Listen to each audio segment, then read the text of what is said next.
All right, 10-4. You might have seen this coming. We're going to call this day one.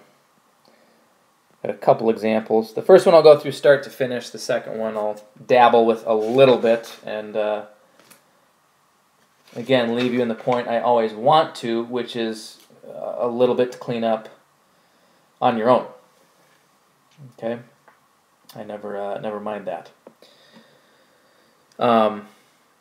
So you might have guessed here, after we simplify, it usually leads to solving, which still involves a lot of the same techniques as solving, except now, instead of just an expression, we have two expressions set equal to each other that we want to find out what would the missing value have to be for that to be true.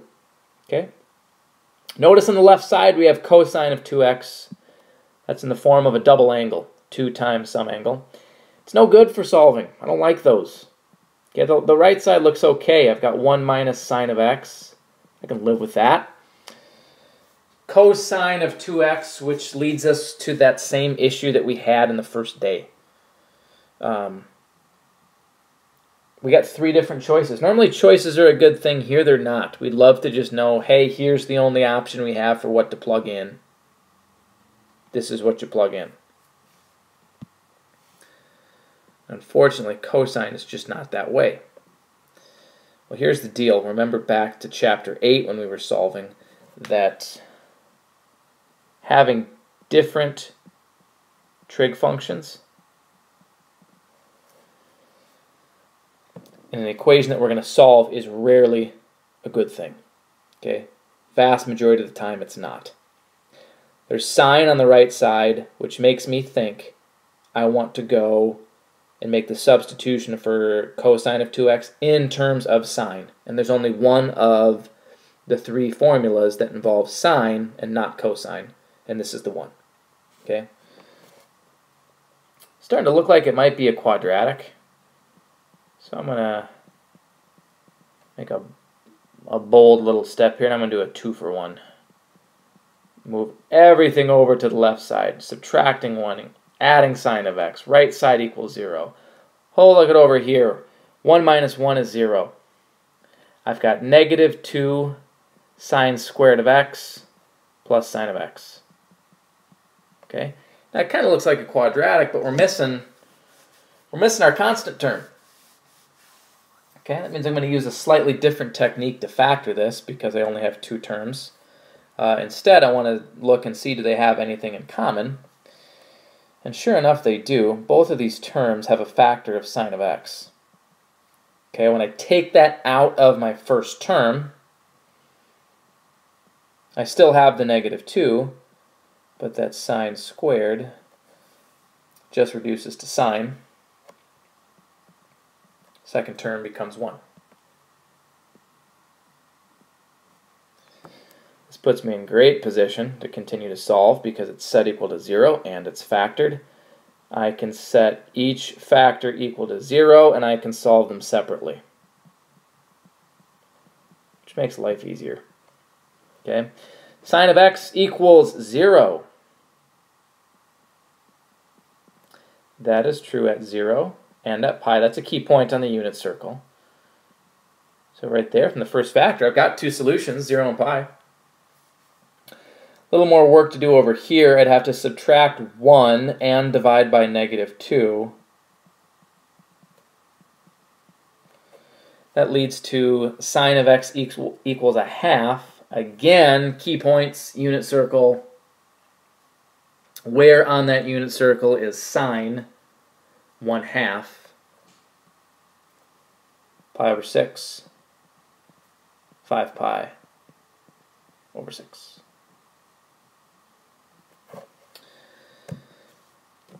Okay, notice the substitution off the double angle. And from there, it's really solving a trig equation. Well, let's get you started on this one. A lot going on here. Everything right now equals 2. The plus cosine of x, that's fine. 3. And then cosine of 2x right here, that needs to go. Okay, Notice the equation is already in terms of cosine, and because of that, I have those three different choices I could use for a double angle formula for cosine, but when I see that, it makes me think that 2 cosine squared of x minus 1 is the best option. And it is. Okay, it absolutely is. Now, notice how I put cosine of 2x in parentheses, and then I put what I substituted in parentheses as well. There's times those parentheses don't matter. I mostly do it just to try to communicate with you as to where the substitution is being made. But here's a reason why it's always a good idea to do it. Cosine of 2x just has a single term, but after I made the substitution, it has a difference of 2 terms. If we didn't have it in parentheses, a very common mistake would be we'd forget to distribute the 3. We wouldn't necessarily forget to multiply by this first term to make it 6 cosine squared of x. But this would be really common, is to have this. This is wrong, by the way. Don't write it down. Minus 1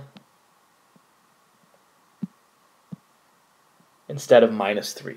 Okay, that's correct. That needs to be a minus 3 after we distribute. I'm going to adjust things here a little bit.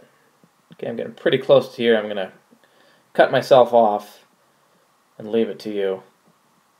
2 cosine squared of x. I'm going to switch the order with these other two just to really make it clear that we've got this quadratic form. There we go. 6 cosine squared plus 5 cosine x, plus cosine x minus 5 equals 0. Similar to the other one. I've taken you through the new stuff as to where we would make the substitution with the double angle and how we'd simplify that.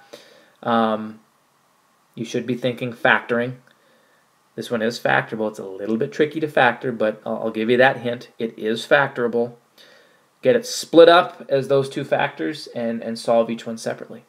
Okay, but I will leave that to you. If you get stuck, what I like about this is I always say with each lesson, come in and ask questions. If you get stuck here, this is a great place to start. Give it a shot, but if you can't get it, bring it to me and we'll take a look together.